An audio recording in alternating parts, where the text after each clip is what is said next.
Hi, I'm Matt. I'm Technical Sales Engineer for AI here at Avolites at our headquarters in London, and today we're going to be looking at how to put in live input patches into AI. So this is really useful if you have a live camera feed coming in through SDI or an external device coming in through DVI, whether it be like a PowerPoint presentation or something else. So when you're in AI, first you want to go top left hand corner, view browser, and this will open up the patch browser here. And you'll notice a few different live video patches on the left hand side. So the card that we have in this server is a DVI capture card from DataPath. So we're going to use the live video datapath dvi.scb.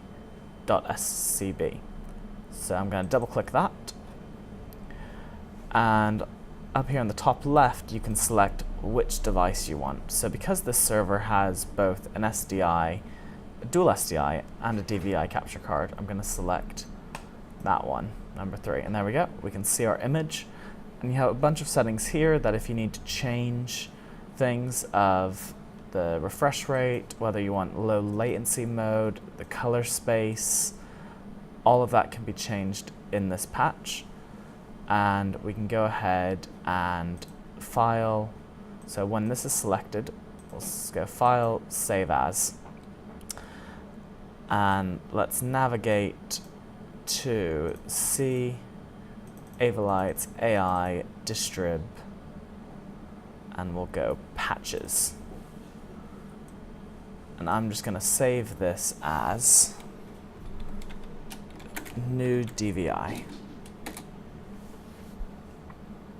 And we can go ahead and close that down. And now that patch can behave exactly like any other bit of media.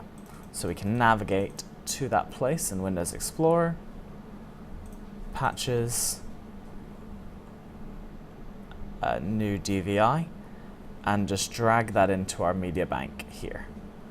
And now when we play that, we get that live input patch, and we can if we ever want to edit it, we can right click and click edit as patch, and that brings up the same menu that we had there.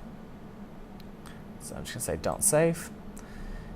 If you wanted multiple instances of the same input, say you wanted one where maybe you had the live camera black and white or zoomed, you can actually just drag in multiple tiles of the same thing and change the parameters of one of them. So we can make this, maybe drop the saturation, make it black and white, give it a name,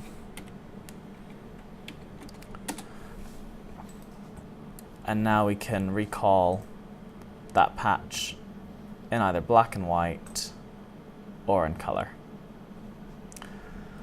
So that's the basics of live inputs in AI. If you'd like to learn more, check out our other videos, and we'll see you soon.